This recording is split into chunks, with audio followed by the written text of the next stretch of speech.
Hello everyone, my name is Ishita Mangal. I am a fashion designer and a content creator.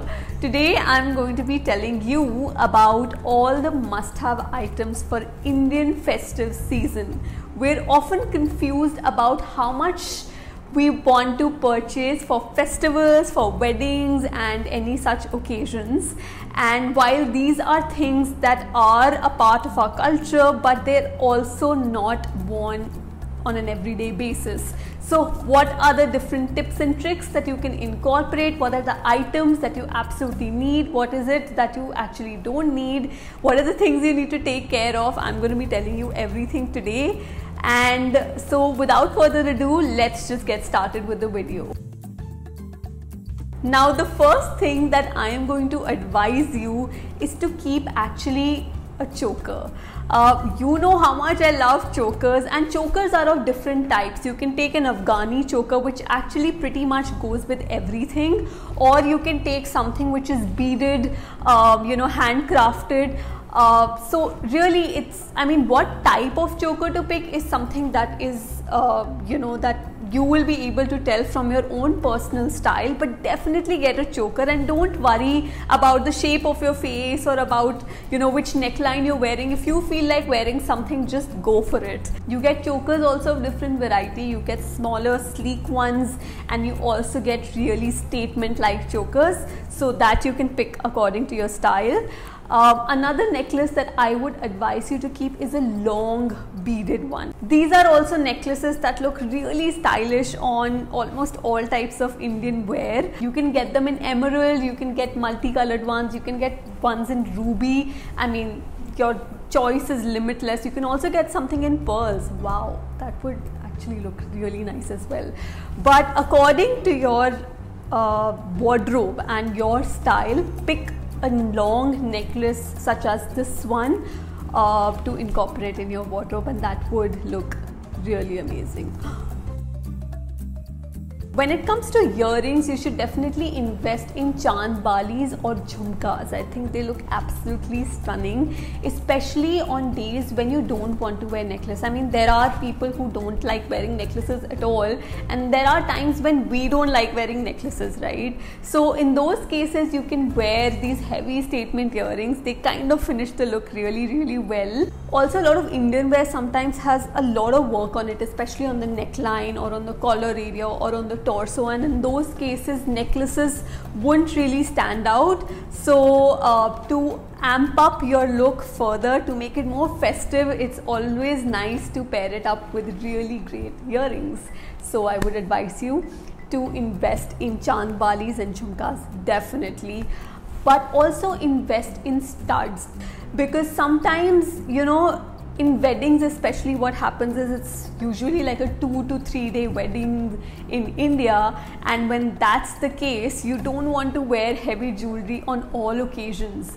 So sometimes it's okay to even ditch jewelry completely, to be very honest. But if you don't want to wear statement earrings, you can wear small studs that will look Indian and that will complement the look, but will also not sort of overwhelm you. So definitely invest in those. I think they will look stunning.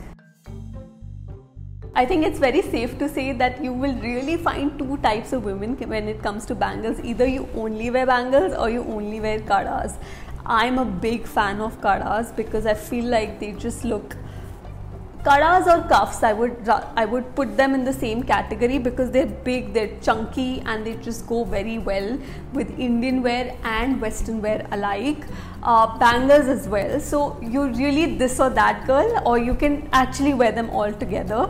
But definitely invest in those. I am currently loving colored glass bangles. Just simple one colored glass bangles on one hand just look absolutely stunning. I'm a big fan of those. In India, there's so much variety of different types of bangles, it's actually overwhelming. So definitely there are lakh bangles, glass bangles, polki bangles, silver jewelry, studded bangles. Your options are limitless. But what I will definitely advise you is that you match your bangles to your existing jewelry. So if you have an Afghani choker, then get a cuff that will match that, so you can wear them all together, right? So get something that complements what you already have. Another tip that I would give you when it comes to cuff, at least for me, my wrists are really small, so I can never find cuffs of my size, and even if they're close to my size, they're always slipping. Like, cuffs look good when they're static on your hand, right? And that just never happens with me. So there's a little trick that I do, is I put clothing tape inside my cuff and I stick it on my hand, and it stays like that. It genuinely does. It's a pretty amazing hack. So if this is a problem with you, then you can definitely use this hack as well. Keep at least one statement ring. You know, on days when you don't want to wear any jewelry, you're tired, you've had too much jewelry to wear, and sometimes you don't even have the ear hole, right? This happens with a lot of people. Just ditch everything. You don't have to wear jewelry all the time, and in those times it really helps to have a great statement ring. I think statement rings are so underrated. You can get a Navratan ring, you can get something in polki, something in silver. The options are endless. I can go on and on telling you all the options, but I think you would probably know a lot more. So please invest in a statement ring. Imagine wearing a plain white anarkali, no jewelry, just a nice dupatta and a really gigantic statement ring. So do not underestimate rings. I think they look really nice, and don't ever feel that you always have to wear jewelry, you always have to wear earrings or necklaces. I mean, make them a part of your wardrobe and wear them as and when you feel, but don't ever feel that you always have to wear them. So yeah, statement rings are a great way to sort of wear your jewelry but also not feel too decked up, if you know what I mean. So I generally do that when I'm too tired of wearing all the jewelry on my head. Definitely invest in a Mang Tika. Now, the type of Mang Tika is a very personal choice. You get really thin ones, you also get really gigantic ones with ghungru, and there are different styles now. So, I mean, that's your personal choice. I obviously love everything big and bold, you know me. I generally go for big and bold Mang Tikas, also because I just feel like you can wear one and wear one necklace and that's pretty much it, or just wear a Mang Tika and a statement ring, so these are little hacks that you can do to finish your look. So yeah, definitely get a Mang Tika. Another trick of keeping the Mang Tika in place, because this happens with us a lot, that you're wearing a Mang Tika and it just keeps slipping all the time, right? Like, it keeps moving no matter how many pins you've put and no matter what you've done, but it'll still keep dancing on your forehead, when you dance. So to avoid that situation, you can definitely put a clothing tape. Again, I think clothing tape is my go-to product for all hacks. So please get a clothing tape. I am going to link it in the description box. Please have a look.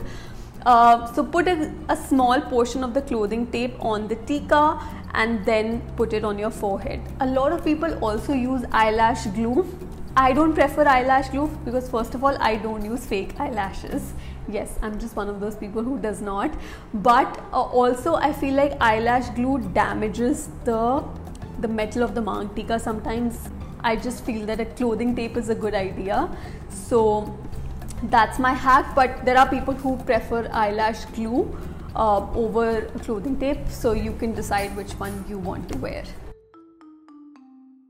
The next one that I want to talk about is an anklet. I think it is one of the most underrated accessories, and it's such a big part of our culture. Like, brides wear it, and I think so many like tribal groups in India still wear it, and thank God for that. But I don't know why we don't wear it on an everyday basis. So I would definitely advise everyone to sort of invest in anklets, pajes as you call them in Hindi. The type of anklet and all of that is up to you. You get beaded ones, you get really stylish ones now. You get the ones in ghungru where they make a little bit of noise when you walk, and I think It's so stunning. Does remind me of Monjulika sometimes, but that is okay. That's completely fine. But yeah, definitely invest in anklets. I think when you wear something like anklets, because it's such an underrated accessory, we all know it, but we don't make an effort to wear it. And for that reason, when you do wear it, your look kind of looks really finished. It looks polished. It looks like, you know, you've made an effort to complete your look. And I think that's the whole point of dressing up, right? Like where you look like, you know, it looks like you put effort, but not really, you know what I mean? You must also invest in either gajras or hair vines or fake flowers. You also get these fake gajras, which are, you know, there are many different kinds of fake gajras that you can even find online, but there are ones that, you know, obviously look very plasticky. Do not get them, but get something that is plastic but is also not something that looks like plastic. You know, I would rather have that than real gajras, because sometimes, you know, what happens is real gajras look really nice and they smell beautiful, but it's also not possible to access them all the time, right? Like, you know, sometimes it's a very last minute idea that you have, that, oh, I should put gajra, and then you don't really have one in the house. So if you can get real gajras all the time, it's the best thing that you can do. Please do that. But if not, if you're lazy and if you cannot plan it, then I would advise you to buy them, or buy fake flowers, or buy hair vines, whatever is your style, whatever is close to your style, whatever is close to the look that you are styling for the particular occasion. Keep it, because these things keep coming handy. And I think there is a video of me styling all of these accessories on a simple hair bun, which just completely lifts the look and, you know, looks amazing. So do check it out. I will link it somewhere at the top. Another thing that I like to wear instead of all of this is a belt. I have even taken a handmade belt and wrapped it on my bun, and I think it looked so different every time I've worn it. Either for my video or for an actual occasion, people have always stopped me and asked me, what is it? It looks almost like a hair accessory, but it's actually not. I've worn that belt as a necklace, as a belt, and as a hair bun accessory. So definitely do that. So I mean, there are probably things that you already have in your existing wardrobe that you can use as a necklace, as a hair accessory. You know, these are things that you need to constantly be in lookout for. And then when you feel like it's right, just wear it with all the confidence that you need. Don't feel that, you know, it's not looking good, or it's not, just because it's not an assigned hair accessory, you cannot wear it on your hair, you know. So feel free to experiment with your existing wardrobe. I think it's really important to do that. That's something that I often like to do when I'm dressing up. If you know me at all, you know I'm a big fan of nuts and nose rings. Oh my god, I love them. Sometimes I have to be honest, it can be a little bit irritating because it does keep slipping and, you know, all of that, but it looks so good. I mean, even if you have to wear one for a small time at an event, and then you can just take it off, you know, when you're dancing and stuff. Of course, nose rings are not practical, but, you know, on occasions when you're in a puja or at a wedding where you really just have to sit, then it's nice to just have a nose ring, because it looks like you've made an effort, and it's as Indian as it could ever be. There are small nose rings, there are big ones, and obviously big ones are generally worn by brides, but that's not it's not necessary that it only has to be worn by a bride. You can also wear sleek ones, even if they're big, with just one pearl or something like that, you know. So do feel free to experiment with them. If you don't want to look too over the top when you're wearing nose rings, then just wear a nose ring. Wear a nose ring with just a ring, or maybe just a handcuff, and that's pretty much all the jewelry that you need, you know, for one occasion. So take down the other jewels. If you feel like a nose ring is too much, then take down the other jewels and just keep that, you know. I mean, you can go overboard and you can wear everything, but I just feel that sometimes people feel that a nose ring looks too much, also because I think people are not used to it. People are not used to wearing nose rings as a guest to a wedding, right? So I don't feel that you should shy away from doing that. I think it looks great. If you don't have a hole for a nose ring, then don't worry. You get nose rings that you can just attach. You can attach it with an eyelash glue as well, and it'll sort of stay in place. You have the ones with strings, so you have the nose ring and then you have a string going on your head and you can put a pin there. If not a string, then you also get ones with screws. So you have the screws and you can just tighten it or loosen it based on your comfort. I generally prefer the one with screws. I know a lot of people don't like the screw being visible, but I don't mind it. It's just a lot more comfortable. So these are the types of nose rings that you get, and you can try them on and consider buying one for yourselves. I definitely advise you to invest in a gold potli or clutch. A gold color normally goes with everything, but this is also a personal wardrobe thing. Some people might like a white one, some people might like a red one. That is completely your personal choice which color to pick, but definitely get hold of a potli or clutch that looks Indian, so that it goes with your Indian wear outfit, and it's also like easy to carry. I mean, let's face it, for weddings we do have a lot of stuff to carry, so it's better to just keep a potli or a clutch or something like that. And I think you can store whatever you want, and you can even store anything that you've stolen at the wedding as well. You steal things, don't you? I just know it. Bindis, they just look so stunning. Keep one pack of bindis now, so you get even stylish statement bindis that you probably have not even seen before. Definitely keep some bindis in hand when you have to go for these occasions, festive or wedding occasions.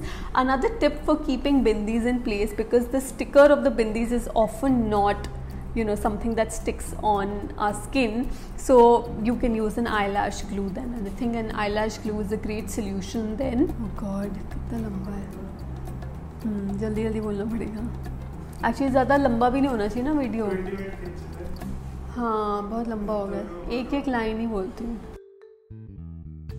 I would definitely advise you to keep at least one brocade blouse. Brocade blouse looks stunning with saris, with lehengas, and they just look so rich, especially when you wear it with something plain. It's also nice to pair brocade blouses with contrasting colors, and I think that also looks really stunning. So definitely invest in a simple design of a brocade blouse. Do not try to design it too much. Do not try to get it cut too much, but keep the design simple so you can keep the wearability of it extremely high.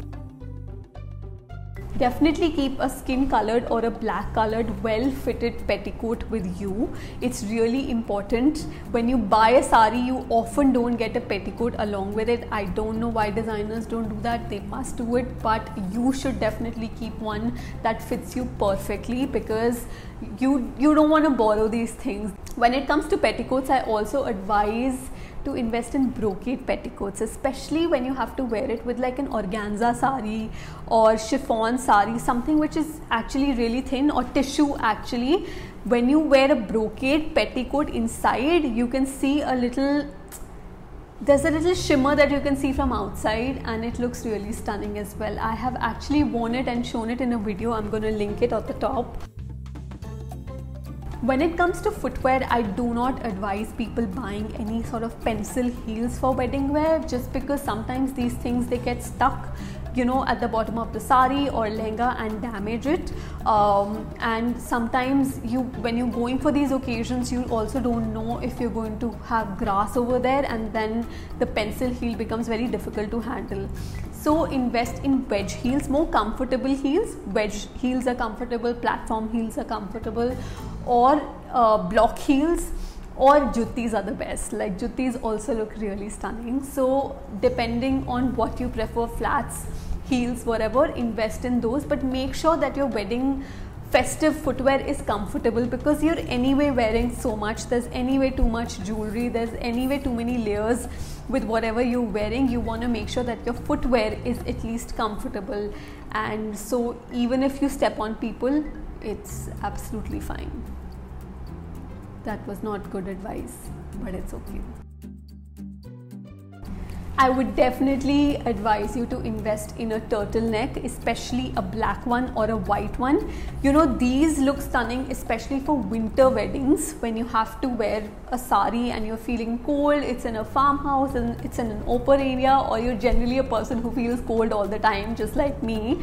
Then invest in a turtleneck. It looks really good with lehengas, it looks really good with saris, and you know, wearing jewelry over turtleneck also looks really nice. So get hold of a good quality turtleneck and make it a part of your wardrobe. You will be surprised at how good it looks and how comfortable these things are to wear with Indian wear.